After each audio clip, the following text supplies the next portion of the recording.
Hey, this is chapter 4 in the Introduction to Fire Protection and Emergency Services textbook. The title of the chapter is Chemistry and Physics of Fire.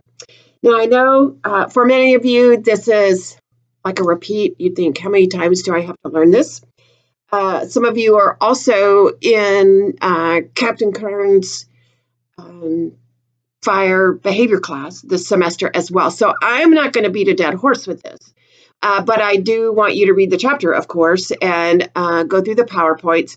One of the things that over the years, I started in the fire service a long time ago, but things do change. Concepts do change. If it's been a while since you've had this type of a course or this information, be sure and pick up on some of the changes. Even the whole fire triangle to fire tetrahedron concept. Not relatively new, but somewhat new. I mean, it's not always been that way. We didn't always look at that chemical chain reaction as part of that process.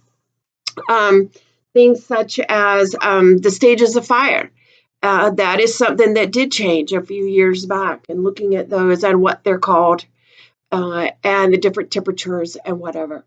The biggest thing that I want you to get out of this, of course, is learning the material, but what it means to us as firefighters as we try to, first of all, prevent, second of all, mitigate the damages from fire, unwanted fire, I guess we should say, and those chemical processes that are going on.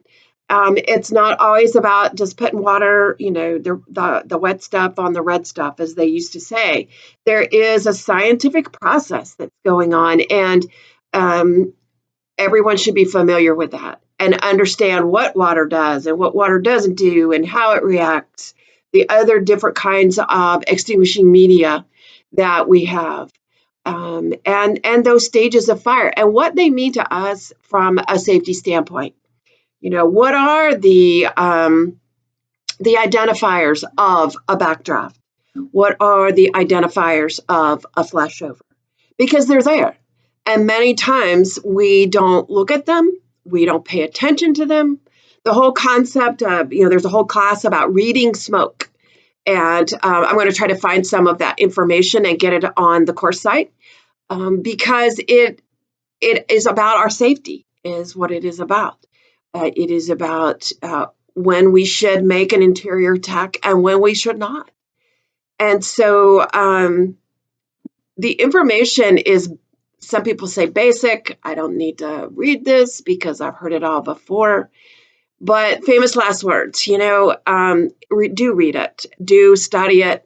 Again, I'm not going to do the narrated PowerPoint simply because, like I said, several of you are taking a whole course on that. And if you're not taking it now, you will. So just make sure that you do look through the material, look through the PowerPoints. I'm going to try to find some supplemental readings to put on there when I finish with this video. And I hope you enjoy. And as always, if you have any questions or comments about anything, please be sure and let me know. Thanks so much.